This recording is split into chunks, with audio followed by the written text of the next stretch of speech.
my story starts at 14 when I did my first drug and drink. The military had shut down all emotions. My using had shut down all emotions.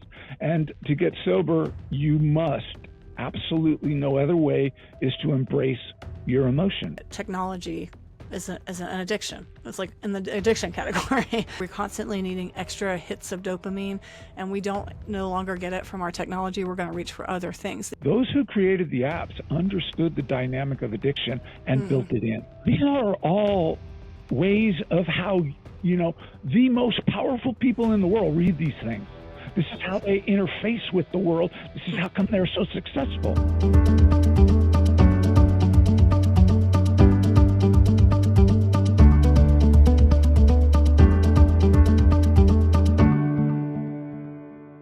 The information shared on the Rethink It podcast is intended for educational and informational purposes only and should not be taken as medical advice. While Dr. Sande is a licensed medical provider, the content of this podcast is not a substitute for professional medical diagnosis, treatment, or advice specific to your individual health needs. Always consult with your healthcare provider before making any decisions related to your health or medical care. Welcome back to the Rethink It podcast. I'm so glad you guys are here today. As you know, this is a podcast that is all about brain health and how we can rethink how we protect, preserve, and optimize our brain and prevent dementia, which we know dementia is now on the rise, significantly on the rise in our world, affecting younger and younger populations, and there's a reason for that. But when we talk about brain health, this is a holistic and integrative perspective that I bring to this podcast. And so when we talk about brain health from that vantage point, we are not just talking about how the nerves fire, the neurons, the receptors, and anatomical things, though that is fascinating and I love to nerd out on it. We also have to talk about the things that affect our brain that are not just physical, the mental, the emotional, the trauma, the stress, and our environment, and our relationships. And so those things all play a really big impact. In today's podcast, our guest, Thomas LaGrave, who is a former Navy SEAL and now works as a social worker amongst the younger generation of 13 to 17 and 18 and beyond. He is coming on today to bring a perspective on that. He has been working in that space for over 30 years after completing his time as a Navy SEAL. We talk about everything from addiction to the way society has changed to technology to it all and how that influences our brain. It is a really engaging conversation. He shares a compelling story of how he got to the place where he is doing the thing that he is doing. And so I encourage you to lean in and listen to the wisdom that Thomas has gained over the lifetime that he's been working in this space. And I hope you enjoy this podcast. Hey guys, I wanted to pop in and interrupt our podcast to encourage you guys and let you guys know, if you didn't know, our book is available. Stephen's story about his struggle through Lyme disease, our book, Kids Get Lyme Disease Too, One Boy's Journey of Trusting God Through Lyme Disease. It is available on all areas that you can get books, everything from Amazon to Barnes & Noble to everywhere in between. All the places that you pick up books, you can pick up our book. So please support us and get the word out. If you have a child that's struggling, it doesn't have to be Lyme. I know so many children who just feel weird because their health doesn't match that of their peers, and they feel isolated, they feel unseen, frustrated, and alone. This book is meant to encourage those children. It's meant to encourage you parents that you can get through it. It's meant to make you feel seen and heard and give you hope. So please pick up our book. Thank you so much for supporting our podcast and all the things that we do. You can see it's an ever emerging thing. I'm changing my studio. Today I'm wearing scrubs because this is the only time I've had to record, and I'm doing the best we can. And I appreciate that you guys are here with me at the root level, at the ground floor, as I'm trying to get information out to you guys that is valuable and hopefully life-changing, starting with the book. So pick up the book wherever you can pick up books, and thank you in advance for all your support. Well, welcome back to the Rethink It podcast. I am here today with Thomas LaGrave, and I'm just so excited to bring him on this podcast. We are going to be talking about a lot of things that are much more holistic to the mind, and I'm just tickled. So welcome to the top podcast, Thomas. I'm glad you're here. Thank you very much. I appreciate you having me. Well, let's get started with just hearing first, let's hear about your book. The book is Special Warfare, and it is created out of your story. So let's just dive right in. So it's a play on words: special welfare, social warfare, adolescents to adulthood, a guidebook. Oh, that's telling cool. The story. Yeah, I'm just telling the story of my own upbringing when I transitioned from adolescence to adulthood, and then my life story ended up working with young folks, and I've been doing that for the last 30 plus years to see the differences and similarities of what has happened with that transition from adolescent to adulthood. So the book is a vehicle to tell that story. In doing so, I created a program that I saw was what I believed is missing in large part with today's youth, and that would be a rite of passage. The rite of passage is an ancient thing that has occurred from, time immemorial. We have always done the transitioning of our young folks from adolescence to adulthood, and I'm seeing that is missing. And so I created a one-year program. It's based on my military career, which was as a former Navy SEAL hospital corpsman. And in that story, I created, based off of my own training, a platform that was built on a one-year program specifically for 18, 19, 20-year-olds. It's broken into several phases, and it addresses a curriculum that has for our young people from how to write a check and how to balance a checkbook to scuba diving and parachuting from A to Z. And so the story itself, it needed to be told to be able to share that aspect in the program of Honor Bound Academy. And so is it Honor Bound Academy? Honor Bound Academy. And that was what I placed in the book, but I told a story how I got to that information. How did I see what I created in a one-year program? And that was based off of, again, my past. So I'm telling the story of adolescence to adulthood through 4 generations. Wow, that's and beautiful. looking at what are the similarities and what are the differences. And in telling that story, I'm hoping that I can get funded, because the book is there for the reason of, for the last 10 years, I attempted to get funding and it was not in the cards. I could not either explain myself sufficiently, or it wasn't something that a donor The timing wanted. wasn't necessarily right.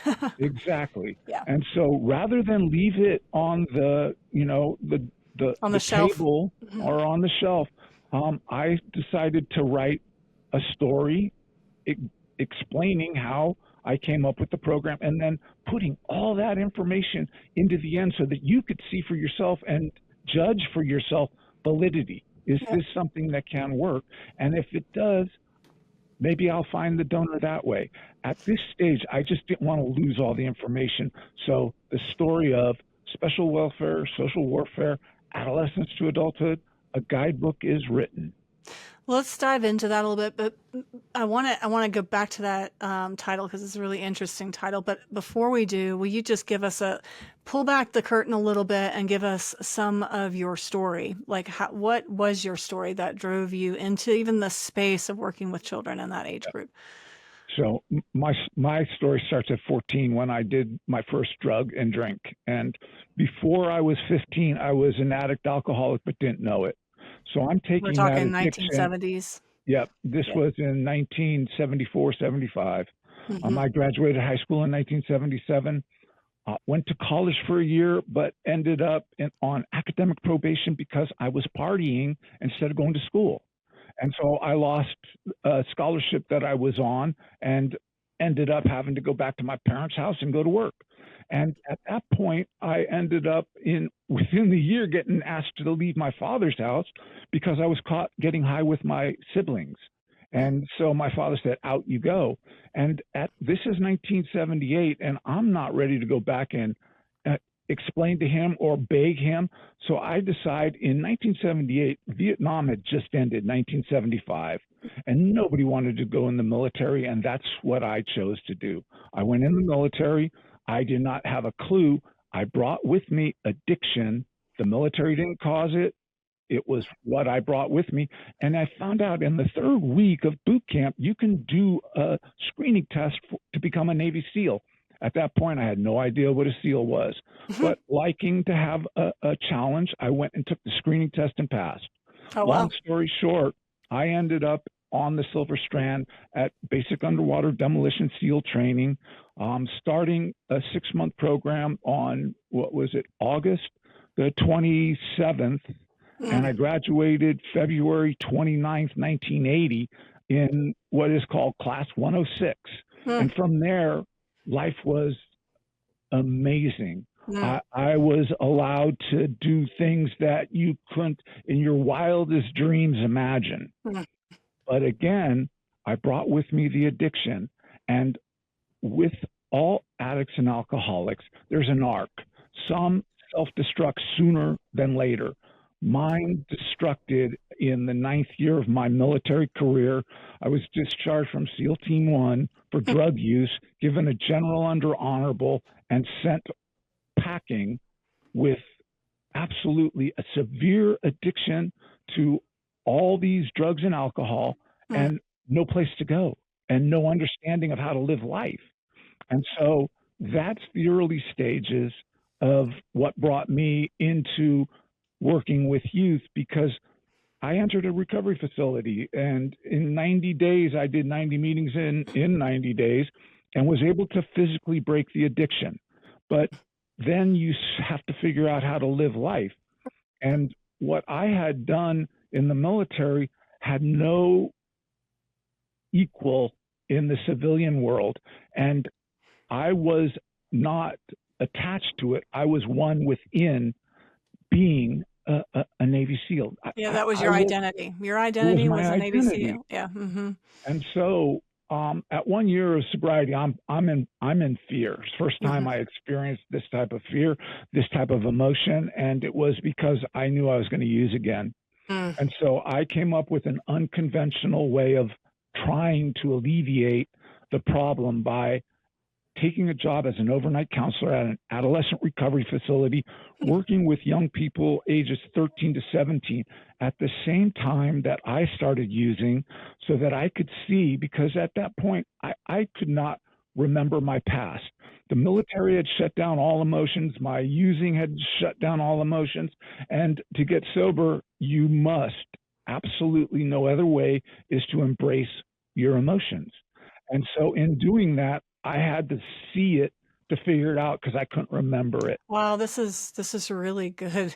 Like what you just said is a really important piece in what I do with on the holistic side of going through anything. I don't care what the brain health issue is, what the issue is that unpacking of what you have shut down, unpacking the emotional side that has to be addressed in order to move forward in recovery of any kind, physical, mental, any kind of recovery. If we don't address those pieces, that's you can't move forward. You're stuck. This is really interesting that you said that. I'm sorry, I didn't mean to interrupt. Go ahead. Well, to the point, it's a lifelong journey. Personally, you know what? It's been, nearly 35 plus years, and I don't like emotions. I prefer cold and calculating. It works. Yeah. It works. It works to keep order, but it doesn't work to live life and to thrive. Right. And it was about thriving. Right. Life was wonderful in my experience in the military. I was allowed to do the extraordinary, and it was magnificent. But life here, outside of that, is also extraordinary and magnificent. But to get there, I had to come to terms with understanding that it's in balance with of your emotions that allow you to progress in a way that becomes a good friend, a good father, a good husband. All of those things come from my ability to take emotions as they come and process them in a way In a healthy way. that in a healthy way, and Mm-hmm. to see that everybody that was around me responded positively as long as I was honest with this. And so that part is what was the gift of sobriety. Is that kind of what you experienced when you were working with those children, that was the first time you were able to be honest and be accepted in that space? So what you look at is, I did a 12-step program. So the fourth and fifth steps is to own it and make amends where it's necessary. And I am now, and have been for the last 20 some odd years, a licensed clinical social worker. And the fact of the matter is, what I've come to see and be educated with in my practice is that every human being keeps secrets. And some of those secrets we will not tell anyone else on earth. And it is those secrets that keep us sick. And in watching the youth that were going through the program at 13 and 14, that were truly, they were so honorable, and they were so, they risked everything by sharing those secrets. And I'm watching as a counselor saying, this is what you need to do. And I'm hiding behind my insecurity to face my own demons. Wow. And that crashed into each other and ended up, I was either going to be a liar and be sent on my way, hypocrite, or I was going to find the courage to do what I was watching 13, 14, 15, 16, 17-year-olds do. And they gave me the courage to reach within and come to terms. And once I was able to find safety and share those secrets, I began a journey that has been magnificent ever since. That's amazing. That's amazing. Your book, it's like a play on words. You said special welfare / social warfare. Right. So where does this title even emerge? Okay. I mean, I don't mean to take a total left turn. I'm enthralled in the story, but I know that the story leads to this this book with this interesting title. Yeah. So give me a little background on that title. So look at it. My military career was special warfare. My civilian job is social welfare. So I flipped the words. That's so cool. Special welfare, social warfare. And it's from the perspective of, again, the book was written a couple of years ago based off of looking at how our society is unfolding. And if we do not come to terms with creating a special form of welfare, I'm seeing a nation come apart, and there will be social warfare. And before that happens, I want to see if it's necessary. And so that's the story I'm sharing. And that's amazing. It's a play on word. And below it, you'll see adolescence to adulthood, a guidebook. So all the story is in there. It's all interwoven into hopefully an enjoyable read from start to finish. That's amazing. So tell me what you are seeing. You've lived and worked now for 30 years with this age group, and after your own kind of coming to terms with your redressing your emotions, moving forward and healing in the proper way because of the blessing these kids gave you and the courage they gave you. Over 30 years, you've continued to work with them. And what is it that you're seeing today that brought you into kind of this area of concern for this generation that is currently walking our planet? Yeah. So again, the education teaches. I wanted that education because in my early career working with adolescents, they would come and tell me things, and I didn't always have the answer. And I did not find that acceptable. So I went and educated myself so that I would never get caught in that bind. And the storytelling of that is what that education taught me was all human beings from birth for the first, several years, I would say for the first 18 years plus, we don't learn by what people tell us, not our teachers, not our parents, not our friends. It's not how we learn. That age group learns by what they see. They watch. And what they're watching right now is an adult population that should be giving them these lessons of how you overcome, who are stuck with anger, resentment, fear, and nobody wants to give an inch. And again, it doesn't matter what you're telling the kids. They're watching this adult population at loggerheads, and that's the lesson we're teaching them. And it's not the answer that they need to be able to transition to the next stage out of. They probably don't want to. They're looking at it going, is that what adulthood is? I'll stay in adolescence. Thank you very much. So you got it. And that is what I'm seeing, is that instead of telling them what we want them to be, I am showing them. That's how I've always been able to be accepted in the world of young people. It's because I was honest with them. I did not mislead them. And I, if anything, continue to learn from them. Yeah, that's so true. You can continue to learn from anybody. It's amazing. Yep. And you mentioned in the pre-show when we were talking a little bit that there's also this piece of increased addiction in that population. Yep. Can you tell me a little bit more about what you're seeing on that front? The technology, again, allows for you to go online in your bedroom and close the door, and your parents have no idea, and you can order whatever your liking is. Again, that from birth to 18, that first 2 decades is all about experimentation and learning.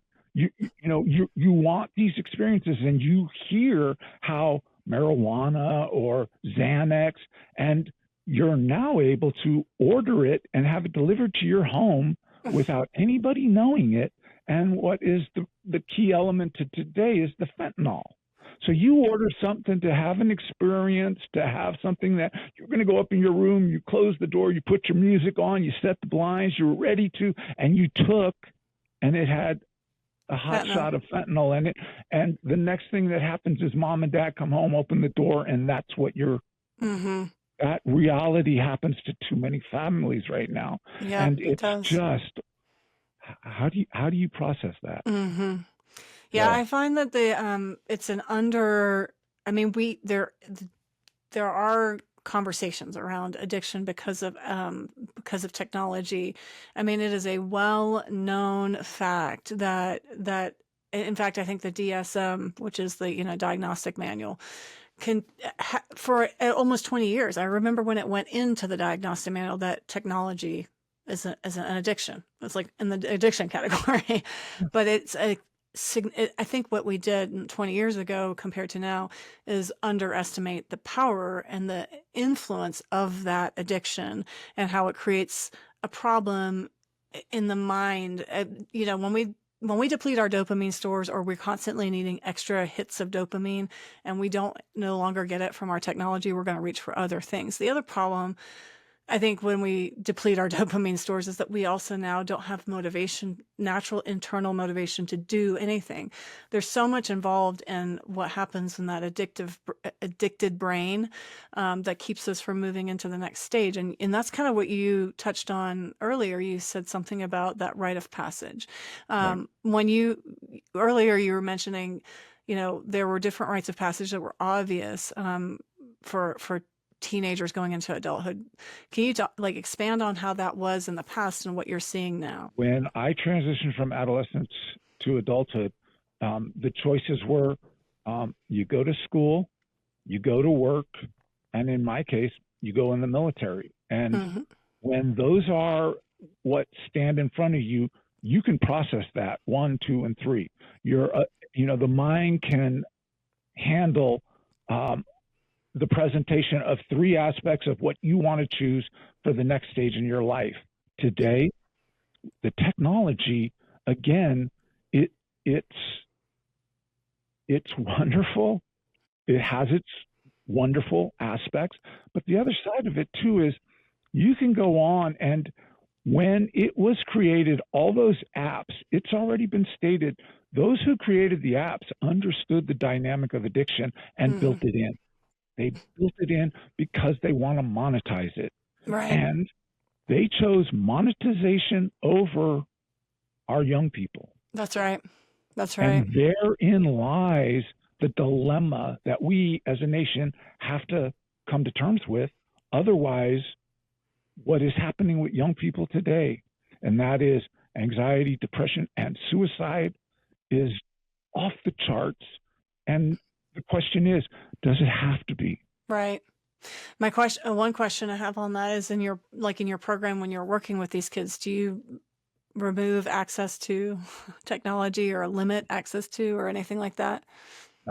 No. The fact of the matter is that you can't put the genie back in the bottle. That's good. If I try to do that, I lose. So how do I use it advantageously? How do you empower them to know how to work in that space? Because you go back out into the real world, you're going to have your phone again. So you're going to have to learn how to engage. Yeah. So in a 1-year program, I'm able to create scenarios that you're putting. So the program is set this way. There's 3 phases, each one's 4 months. It starts with 110 youth. And in that, they transition through 3 phases.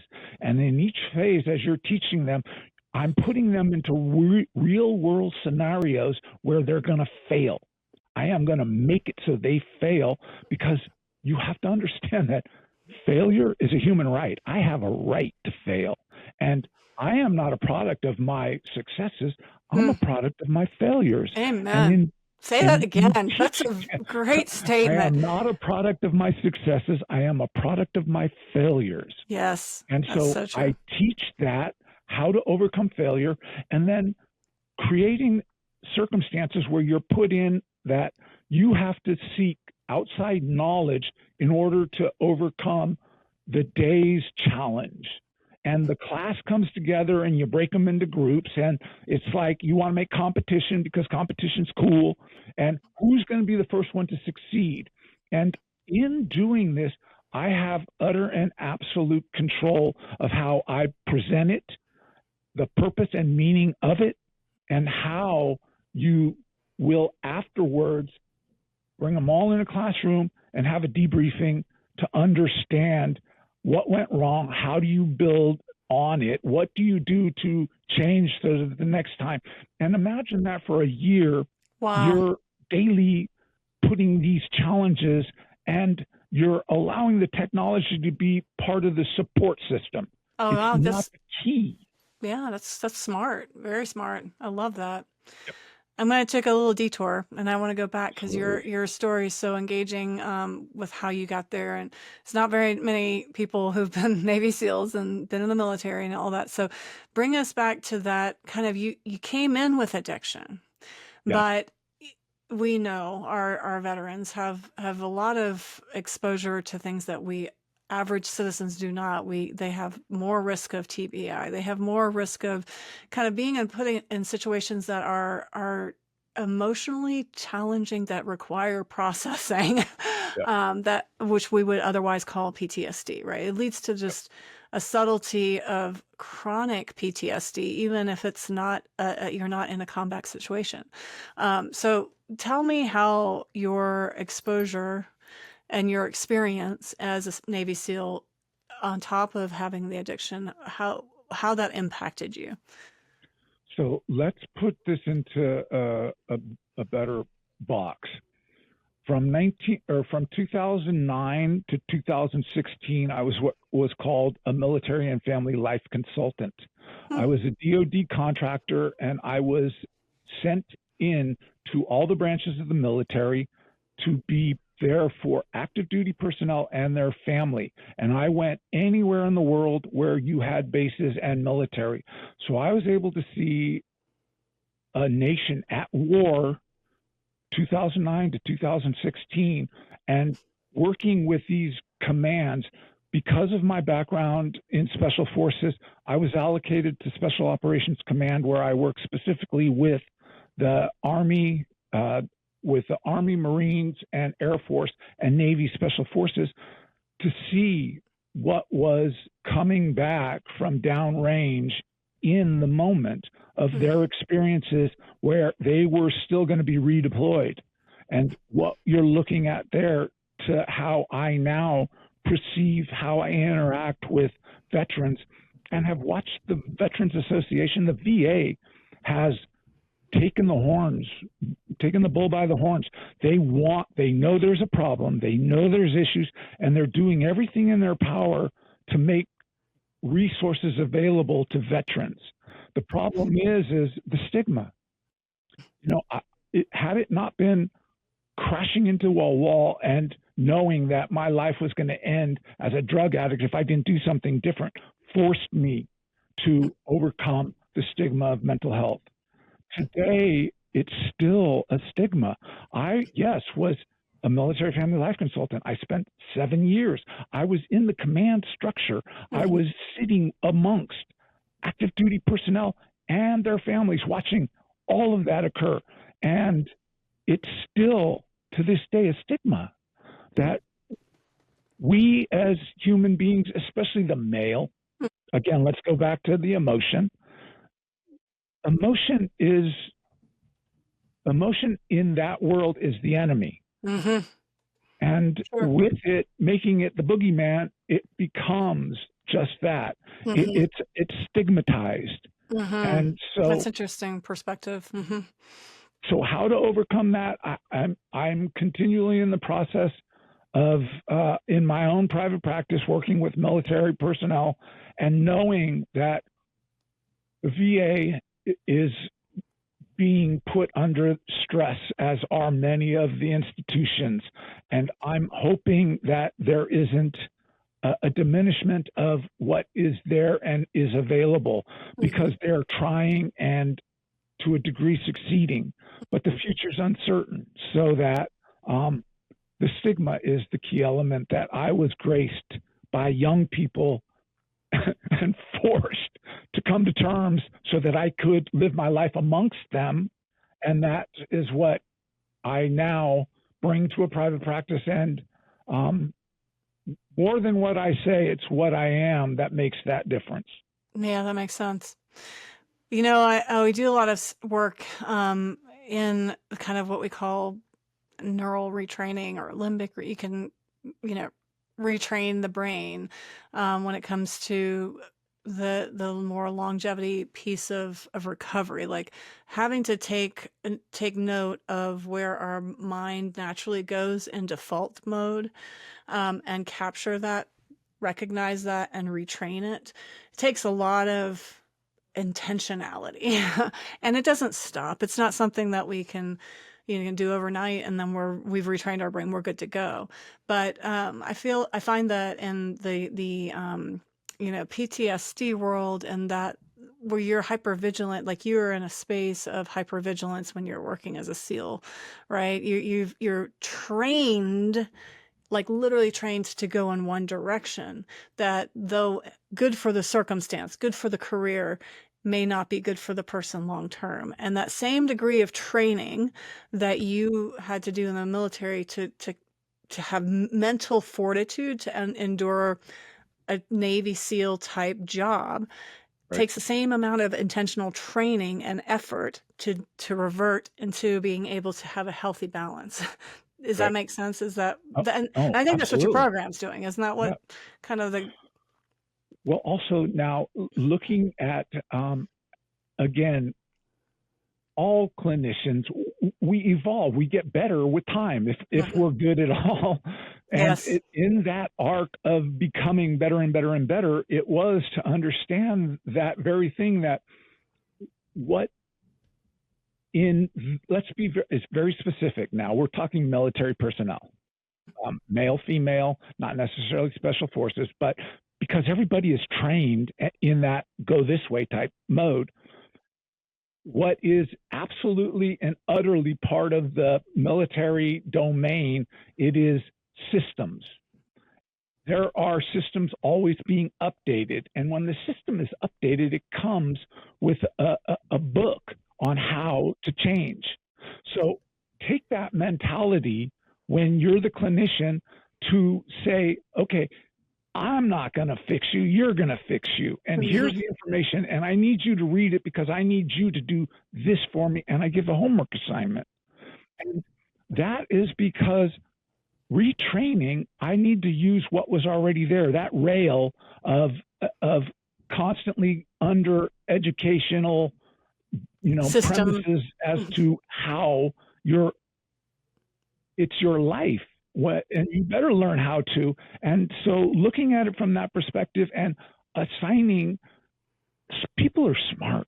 If you can get them to see how and connect the dots, you don't have to connect them. You just need to set them in their view and allow That's them right. to find it in their own way. Exactly.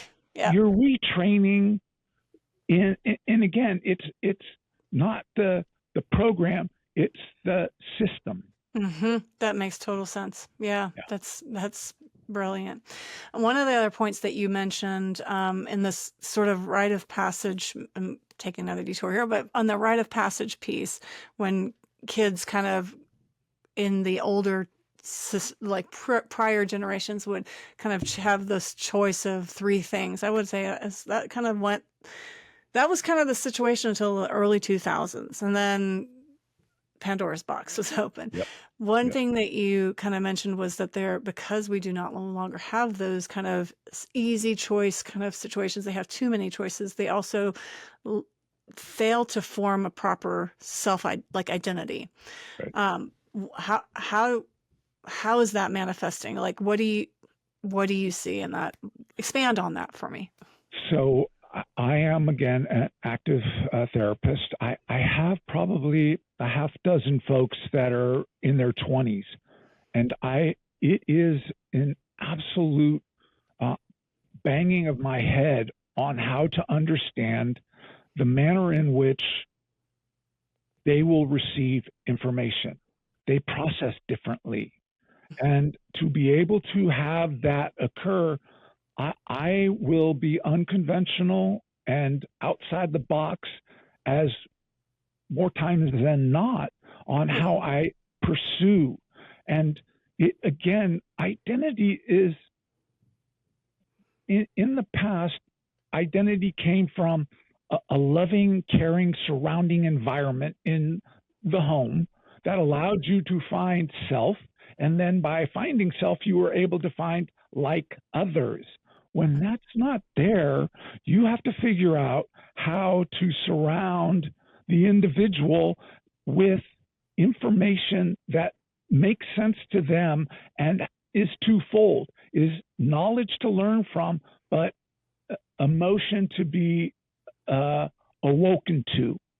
Those two pieces are critical. And in mine, I use especially, and it's not just boys or girls or men and women, the 38 laws of power, Machiavelli's The Prince, Sun Tzu, The Art of War.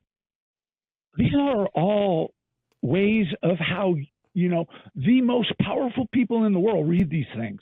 This is how they interface with the world. This is how come they're so successful. And in these books, you're allowed to interpret how you are and how that would fit in your paradigm. And it's so me putting the knowledge in front of you, supporting you, and then I have to expect that you're going to do the homework. Because if you're not, then I'm carrying the weight, and you know what? Oh my goodness! It's never going to work this way. No, I know. No health or no journey of improving yourself, health or otherwise, can be obtained by someone else doing the work. I think that's one of the most limiting steps in modern healthcare is that we lean on our doctor to do all the work and we just check out of our health, which is critical. And something you said there also made me think, the way young people interpret things, or younger people, 20s, the now 20-year-old group is learning and interpreting is so very different. And I think that has an implication in health care going forward. Like healthcare has to emerge as well, because the way we used to do medicine was geared for this population that had its own identity. Right. And now it's a different population altogether. I can absolutely see that in within my own clinic. The way I have to talk to a 20-year-old is very different than my 40-year-old. Yeah. And it has a wide impact, like on everything. So it's very, Yes, it does. very interesting.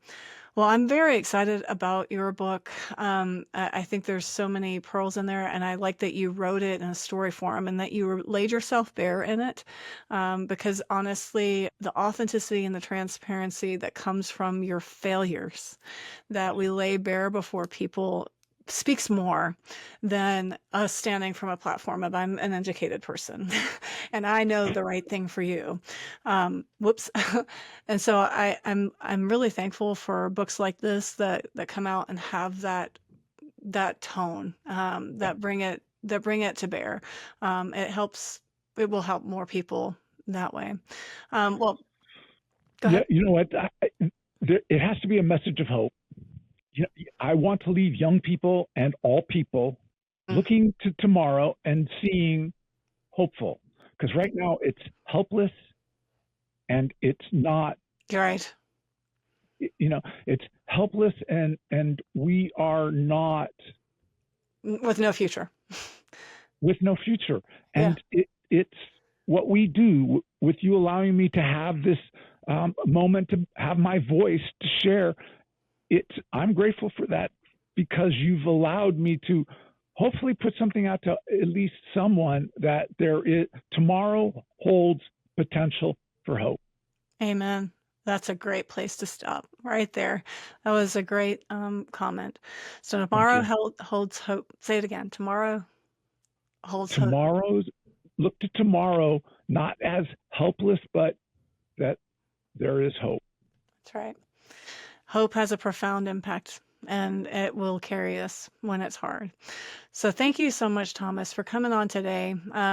This perspective was amazing. It isn't a direct medical, a direct brain focus, but it is. It really is. You can't take the person away from the environment. We are not just bubbles of people walking around. We engage with one another. We engage with our society, with our culture and our systems, and everything that we do to get well has to address all of that. So I think your book is a tool in that gauge, and I'm so glad for the work you're doing. I hope that you get the funding to continue that work, because more work like that needs to be done. So Amen. Thanks again for coming on. No, thank you for this time. I appreciate it. You have a wonderful day.